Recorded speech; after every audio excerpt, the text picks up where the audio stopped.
Tunjangan DPR dengan nominal yang fantastis menuai hujan kritik masyarakat. Namun situasi semakin memanas karena jawaban DPR menghadapi kritik warga bukannya menenangkan, malah sebaliknya menimbulkan chaos di ruang publik. Lalu apa yang membuat DPR seakan bersikap anti kritik? Dua narasumber bergabung untuk kami diskusikan lagi soal ini. Ada anggota DPR periode 2014-2019 Zulfan Lindan dan analis politik dari Carta Politika Yunarto Wijaya. Selamat sore semuanya dengan Tifal di sini, apa kabar? Selamat sore, Tifal, Bang Baik, Zulfan. terima kasih sudah bergabung bersama kami kali ini. Saya mulai dari Pak Zulfan dulu deh kalau begitu. Pak Zulfan begini, karena kan ada realita sosial yang dihadapi, makanya kemudian kritik ini mencuat. Tapi kemudian direspon oleh anggota DPR periode saat ini seolah-olah terkesan anti kritik. Seolah juga merasa sensitif dengan kritikan ini. Atas dinamika ini, apa yang keliru, apa yang salah sebetulnya? Begini, kita kan tahu seharusnya saya ucapkan selamat dulu ke Mas Yunarto ini. Kenapa tuh? Kepada kawan-kawan Kompas TV ya. Oke.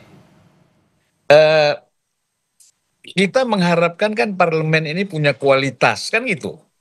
Sehingga mereka tidak reaktif merespon apa-apa yang berkembang di tengah-tengah masyarakat, baik tindakan ataupun pikiran-pikiran yang muncul di tengah-tengah masyarakat. Tetapi kan sekarang banyak anggota DPR ini yang terpilih ini kan karbitan.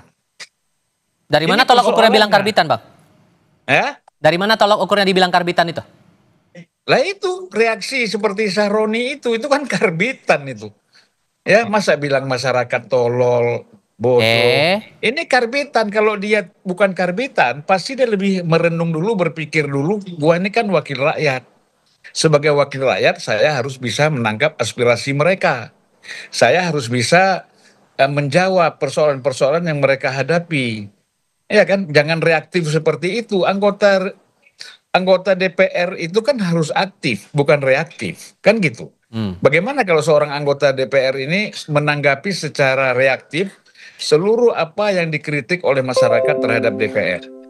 Nah, itu kan baru contoh satu aja, Sahroni. Banyak yang lain, misalnya situasi ekonomi kita, keuangan kita dalam keadaan sulit, buruh, guru semua dalam keadaan sulit, lalu kita menerima kenaikan gaji berjoget-joget. Ini kan gila udah ini. Bagaimana kita nggak bilang karbitan ya, mental-mental seperti ini. Saya belum lagi kalau bicara pengalaman saya selama 2 periode menjadi anggota DPR. Mungkin periode 99-2004 itu setelah reformasi itu memang beda ya dengan menjadi anggota DPR pada 2014-2019. Kondisinya itu lingkungannya berbeda sekali. Behavior anggota DPR juga beda sekali. Nah, ini nanti akan saya jelaskan. Oke. Biar Mas Yunarto dulu lah bicara. Oke. Kalau Mas Yunarto, karena kan sangkut pautnya, jadi akhirnya kan begini, kalau dibilang kan, saya ngutip pernyataannya Pak Zulfan tadi, ada istilah karbitan itu tadi. Jadi kan ada pertanyaan kualitas SDM yang terpilih menjadi anggota Dewan sekarang, jadi pertanyaan, kalau Anda punya kacamatanya gimana, Mas Toto? Gini Mas Tifal, dari awal saya misalnya diundang TV, media berbicara mengenai DPR memang selalu dalam framing yang negatif. Artinya kalau kita bicara tanpa kondisi aktual pun, riset atau survei, misalnya ketika ditanyakan mengenai kepercayaan publik dan kepuasan publik terhadap semua lembaga negara, DPR itu selalu dalam posisi paling buncit.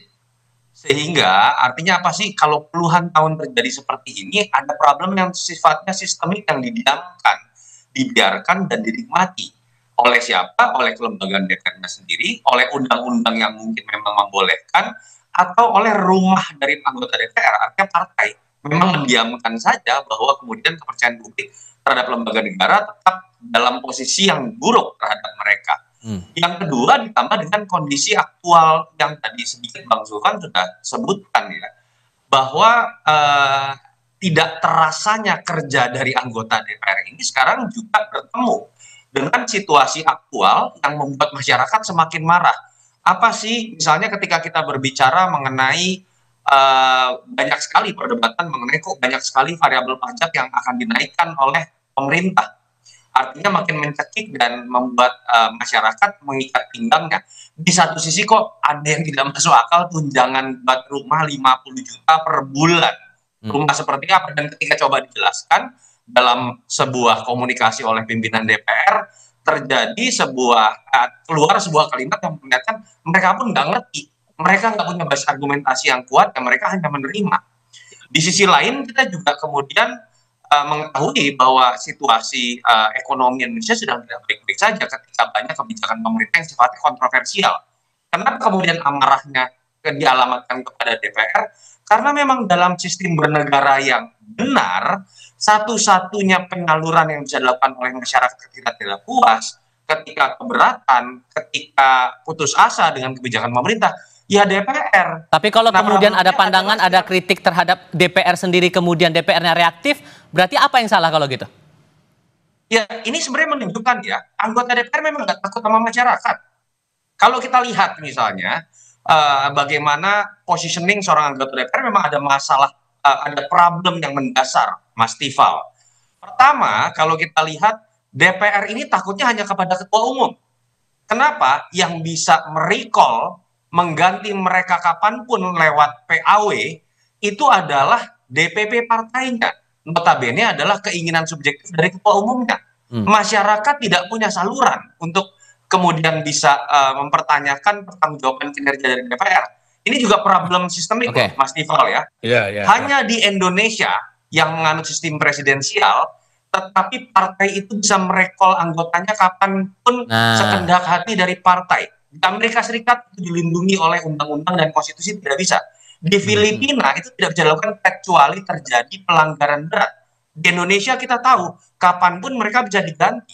Itu yang menyebabkan masyarakat itu ditempatkan oleh anggota DPR hanya ketika mereka berkampanye 5 tahun sekali. Ketika reses dilakukan pun itu bukan dalam konteks mempertanggungjawabkan apa yang dikerjakan, enggak, mereka bagi-bagi. Nah, sorry, saya tahan dulu di situ, Mas Toto. Bersama dengan kementerian, masyarakat hanya dilihat sebagai objek. Dalam konteks itulah menurut saya memang selain kita harus memberikan penilaian dan kritik yang keras terhadap anggota-anggota DPR secara pribadi sesuai dengan kerjanya, tapi kita juga harus berani membongkar aturan dan sistem, termasuk kita kritik partai dengan bagaimana hal-hal yang sistemik seperti ini dibiarkan terlalu lama. Dengan fakta seperti itu, Pak Zuldan, muncullah semacam candaan di netizen, kalau perlu bikin KPI barulah untuk jadi anggota DPR harus lulus minimal S2 kemudian TOEFL 500. Perlu KPI khusus lagi nggak nih kalau melihat faktanya untuk sekarang aja sudah seperti ini? Halo? Ya, Pak Zulfan.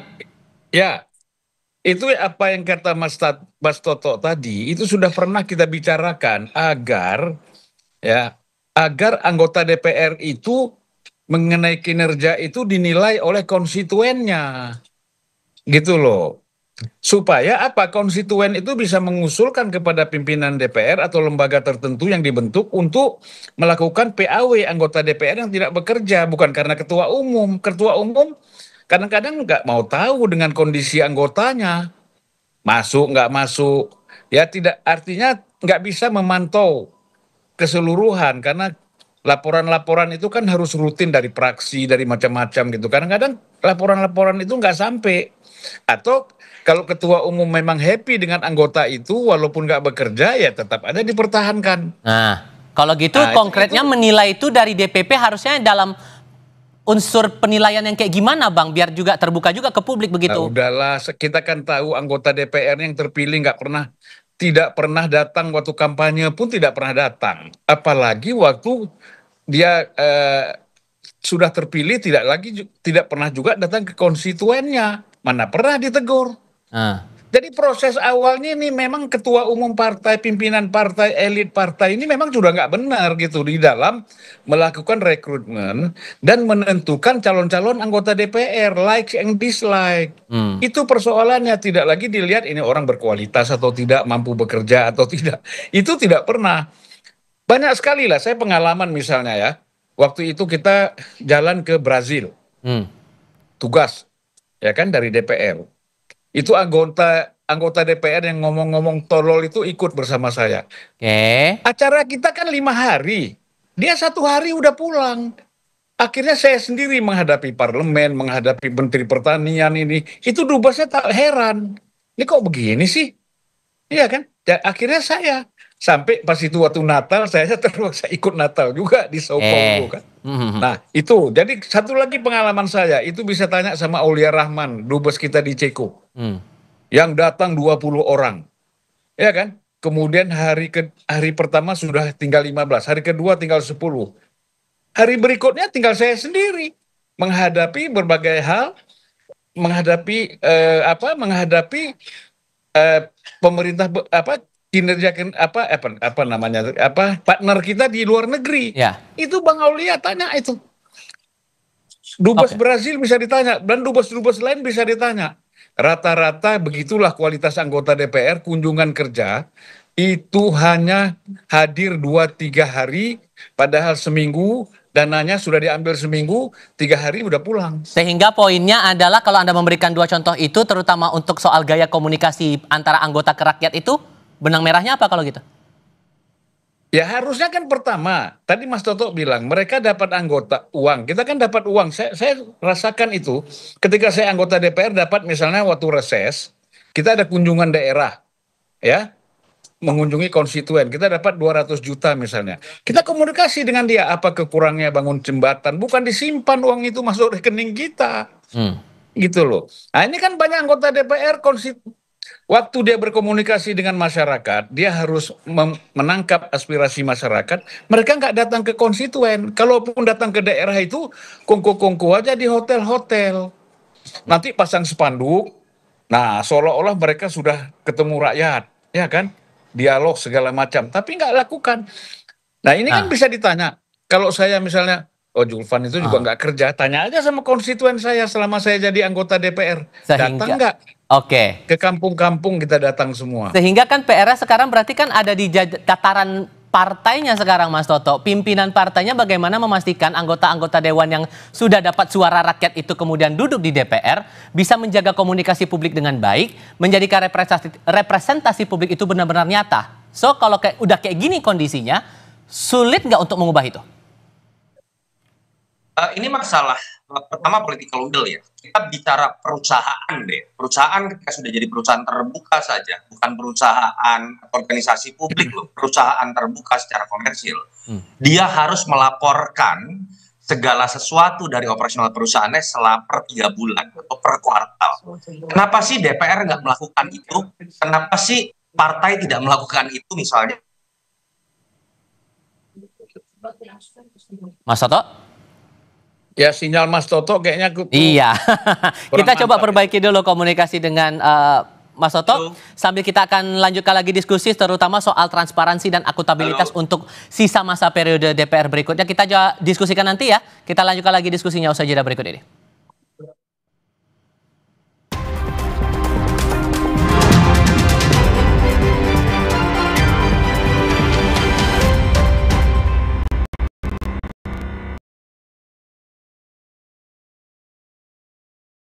Pas aku coba Le Mineral, seger banget, nggak bikin enak sama sekali. Benar, karena Le Mineral dari pegunungan terpilih. Setiap tetesnya melewati lapisan batuan alami, membuat airnya lebih sehat, lebih segar. Kayak ada manis-manisnya. Le Mineral. Umpan lambung apa umpan terobosan yang terbaik? Rido! Segar-segar, luwak white coffee. Luwak white coffee less sugar dulu. Wah. Luwak white coffee less sugar dibuat dengan susu rendah lemak, rendah gula, rendah kalori. Menangkan 5 tiket nonton langsung Piala Dunia. Kirim 5 bungkus kopi luwak apa saja. Foto dan upload ke sosial media tag Kopi Luwak Official. Buruan kirim, pemenang akan segera dipilih. Luwak white coffee, rendah gula, nyaman diminum. Happy banget jadi ayah. Momen si kecil nyaman bermain dan bebas bergerak selalu ditunggu. Karena pakai Baby Happy, popok anti ruam yang daya tampungnya 500 ml. Yuk pakai Baby Happy Body Fit Pants, popok anti ruam. Wingscare. Pas aku coba Le Mineral, seger banget, nggak bikin enak sama sekali. Benar, karena Le Mineral dari pegunungan terpilih. Setiap tetesnya melewati lapisan batuan alami, membuat airnya lebih sehat, lebih segar. Kayak ada manis-manisnya. Le Mineral. Untuk masa depan cemerlang generasi harapan bangsa yang sehat, cerdas, dan berkualitas, diperlukan kecukupan gizi yang baik. Dan melalui program makan bergizi gratis, Kadin sebagai mitra strategis pemerintah melalui Satgas MBG Kadin membangun 6 SPPG di Bekasi, Depok, Bandung, Cirebon, Tegal, dan Semarang. Diresmikan di bulan Agustus dalam rangka merayakan kemerdekaan RI oleh Kepala BGN dan disaksikan langsung oleh Ketua Umum Kadin. Yang terhormat, tentu saja yang saya cintai nih, Bapak Kasatgas MBG Kadin, Bapak Handoyo. Kolega saya yang sangat luar biasa kerjanya, siang malam mengerahkan segala macam sumber daya, Bapak Handoyo S. Mulyadi, Kasatgas MBG Gotong Royong Kadin, dan Eksekutif Chairman dari Temposcan Group. Pembangunan 6 SPPG ini seluruhnya dibiayai oleh Temposcan dengan desain dan standar mutu bangunan serta peralatan yang berkualitas. Berjuang bersama menciptakan generasi emas Indonesia, Temposcan 100% Indonesia.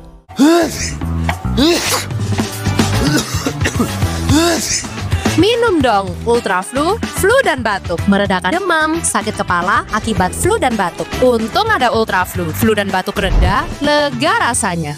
Pas aku coba Le Mineral, seger banget, nggak bikin enak sama sekali. Benar, karena Le Mineral dari pegunungan terpilih. Setiap tetesnya melewati lapisan batuan alami, membuat airnya lebih sehat, lebih segar. Kayak ada manis-manisnya. Le Mineral.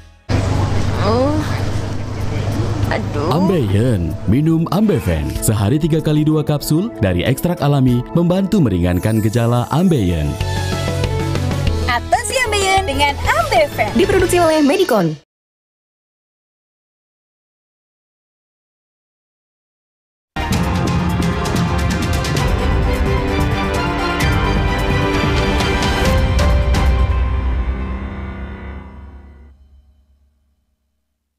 Anda untuk melihat pantauan terbaru dari udara pasca unjuk rasa di Kompleks Parlemen Senayan Jakarta yang meluas hingga bawah tol dalam kota. Visual ini menunjukkan kerumunan massa masih berada di sekitar area pejompongan dan tampak polisi berupaya untuk membubarkan mereka sehingga bisa keluar dari area sekitar DPR beberapa saat yang lalu.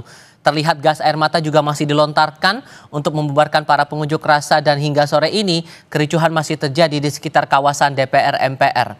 Ini titik di kawasan pejompongan dan belum bisa diketahui akan berapa lama memakan waktu pembubaran terhadap massa ini.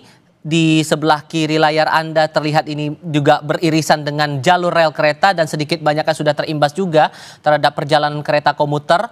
Ini sudah masuk jam pulang kerja, akan berdampak juga ke banyak pengguna komuter yang akan pulang setelah beraktivitas di kawasan Jakarta. Anda yang akan beraktivitas pulang kerja saat ini di kawasan Jakarta perlu berhati-hati untuk jalur-jalur yang terkonsentrasi bagi massa berkumpul di tengah upaya polisi atau petugas membubarkan massa pengunjuk rasa dan juga dampak lain terutama aktivitas transportasi umum baik itu untuk KRL, kereta komuter maupun juga bus Transjakarta yang sedikit banyaknya sudah diumumkan melalui kanal media sosial masing-masing dari penyedia jasa angkutan umum ini.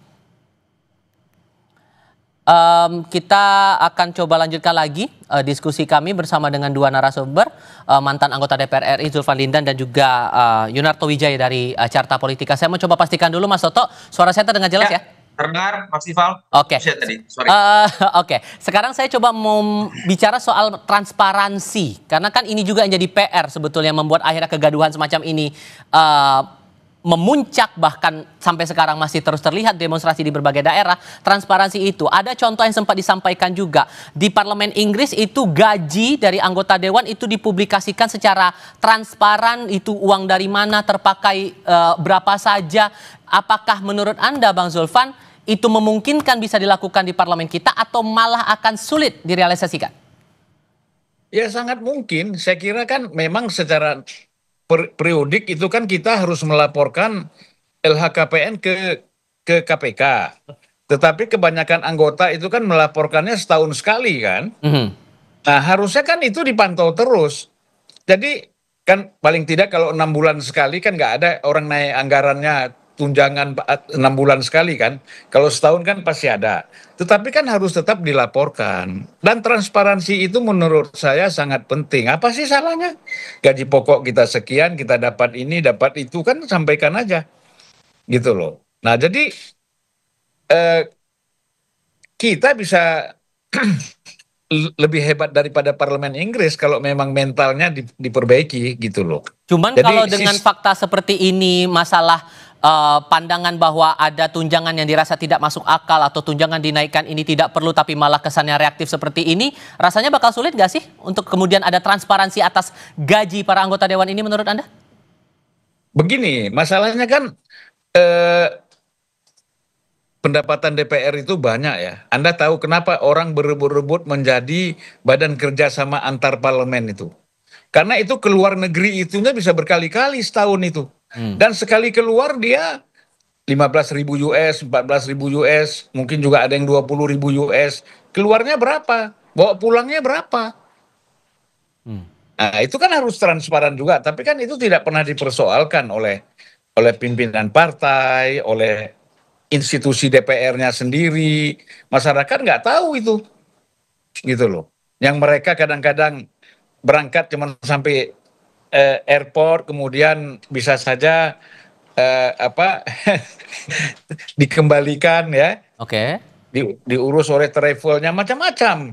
Pendapatan DPR itu banyak sekali. Oke. Ini 50 juta ini kan kalau kita bilang kan hanya yang termanifestasi di tengah-tengah masyarakat. Selain itu kan banyak.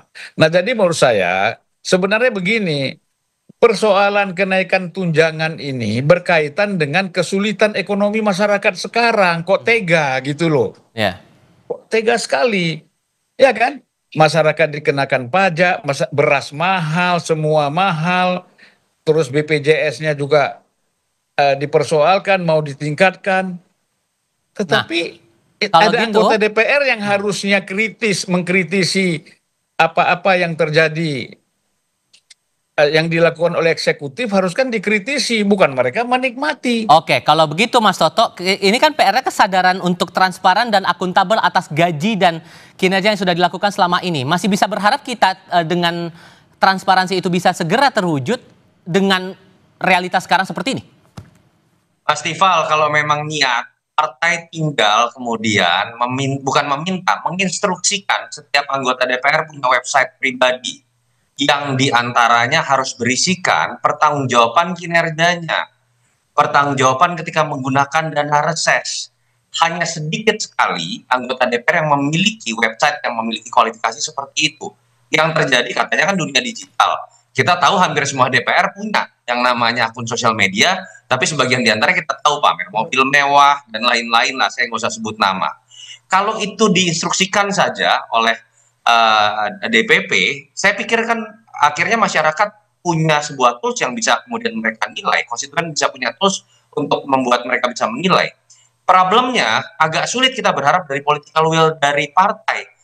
Kelembagaan DPR sendiri kita tahu setiap tahunnya itu tidak pernah transparan seutuhnya, misalnya terhadap fungsi legislasi. Berapa banyak yang dari draft akademik, lalu kemudian risalah itu dibuka. Itu hampir tidak pernah memenuhi dari jumlah yang mereka sahkan. Termasuk kalau DPP kemudian misalnya bisa membuat laporan per 3 bulan, per kuartal layaknya perusahaan terbuka, bisa perlihatkan kan bagaimana kinerja anggota DPR dari hal yang paling kuantitatif deh. Absensi seperti apa. Dari situ aja kita sering mendengar kan, banyak yang sering bolos, tapi kemudian jadi terus-menerus karena tetap diberikan di nomor urut 1. Memang ini berawal dari sebuah political will yang menurut saya memang belum kelihatan niatan serius dari DPP. Dan mau tidak mau dalam kondisi seperti ini, protes-protes dari masyarakat akan terus muncul, dan seperti yang kita lihat sekarang. Harus diingat loh, setahun 6 hari yang lalu, kita juga melihat DPR ini dikepung dalam konteks Indonesia darurat. Ketika kita tahu DPR ingin menggagalkan keputusan MK yang dianggap merupakan representasi suara rakyat terkait dengan pilkada, dan pada akhirnya menjadi gagal. Tapi kan kita tidak mau terus-menerus terjadi situasi seperti ini. Yang terakhir saya berharap sekali lah, Pak Prabowo ini kan niatannya katakanlah sangat besar untuk kemudian membuat negara ini maju. Pak Prabowo jangan menambah kerusakan carut-marut dari tidak bekerjanya DPR dengan Anda membangun koalisi sebesar-besarnya, bahkan kalau bisa semua partai masuk dalam koalisinya. Karena ketika itu terjadi, fungsi pengawasan mati, fungsi anggaran mati, fungsi legislasi itu juga hanya akan nurut kepada apa yang diinginkan oleh pemerintah. Padahal dalam sistem presidensial, publik itu memilih 2 kali, memilih eksekutif atau presiden dan memilih legislatif supaya mereka berantem tanda kutip secara tata negara, sehingga ketika ada kebijakan yang dianggap tidak representatif, DPR bisa berfungsi. Ketika Pak Prabowo ingin merangkul semuanya menjadi bagian dari pemerintahannya dengan diberi kursi menteri, pada titik inilah kita melihat DPR akhirnya menjadi hanya datang, diam, dan duduk. Satu pertanyaan terakhir untuk masing-masing. Karena kalau kembali lagi ke kontroversi cara jawab DPR hadapi kritik rakyat ini, kalau menurut Anda Pak Zulfan, perlukah ada semacam, ini tiba-tiba terpikir aja sih, karena kan ada beda jawaban yang dikeluarkan antara pimpinan dengan anggota kemarin itu. Dibilang penjelasan rincian tunjangan datang dari pimpinan, sementara anggota tidak tahu soal rincian tunjangan itu. Menurut Anda perlu nggak sih ada protokoler khusus, entah itu juru bicara khusus menjelaskan masalah soal tunjangan atau hal-hal fasilitas yang diberikan semacam ini? Karena ini kan sensitif juga isunya. Kembali lagi itu soal transparansi, ya kita kan kalau gitu saling salah menyalahkan. Itu kan semua pimpinan DPR kan mengkomunikasikan kepada praksi. Mereka sudah tahu lah, nggak mungkin mendadak tiba-tiba ada seperti itu. Semuanya sudah diinformasikan kepada anggota. Mana ada sistem administrasi kita tiba-tiba gitu kan nggak ada. Jadi begini Mas Toto ya. Saya berapa kali sebagai anggota DPR, saya berbeda dengan Pak Surya Paloh, dan saya berdebat sama dia. Ketika waktu itu mau bikin holding Pertamina, saya bilang saya tidak setuju. Bagaimana Pertamina jadi holding sementara PGN, perusahaan gas itu keuntungannya lebih besar. Baik. Nah, dia mungkin ditelepon nggak tahu saya oleh menteri atau oleh presiden, saya disuruh gini. Nggak bisa, saya bilang, saya lawan. Kalau abang pun menentang, saya lawan. Nggak ada urusan, saya bilang, mau PAW. Saya tegaskan gitu sama Pak Surya.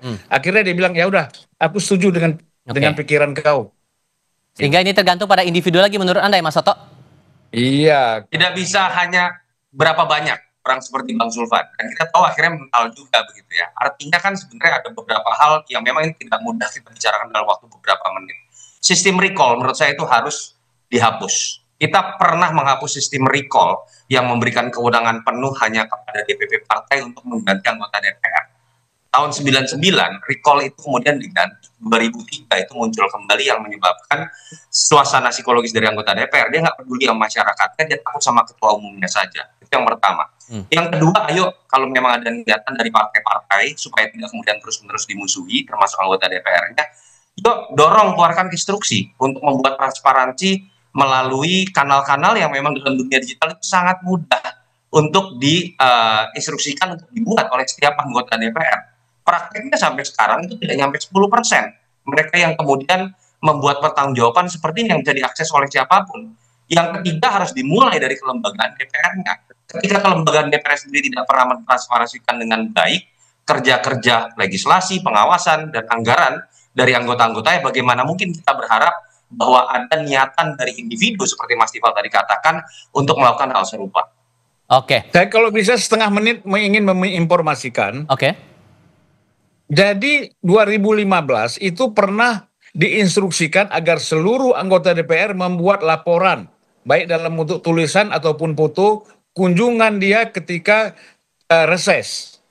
Kemana dia pergi. Itu dibuat laporan dengan lengkap. Dipublikasikan kemana harusnya itu? Dipublikasikan kemana itu harusnya?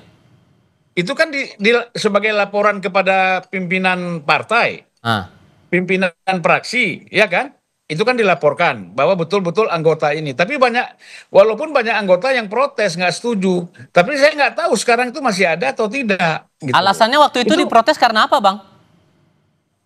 Ya nggak disebut, ngapain gitu-gitu. Udah cukup lah kita, yang penting kan kita sudah reses, kita udah datang ya. Nggak bisa dong, harus ada dibuktikan fotonya di mana. Jangan fotonya cuman duduk di kafe satu, cuman ganti spanduk, anggotanya itu juga, spanduknya aja diganti. Kami menerima masyarakat ini, ya kan? Tapi tempatnya masih sama, spanduknya diganti. Kan kalau dia ada fotonya langsung datang ke sana kan jelas dia nyebrang sungai, dia masuk hutan, dia macam-macam. Kalau misalnya di daerah gitu ya. Sudah kami tangkap. Oke, sudah kami tangkap poinnya di situ. Bang Zulfan, Mas Toto, terima kasih banyak sudah berdiskusi dan berbagi pandangan bersama kami kali ini. Terima kasih Mas Zulfan. Ya.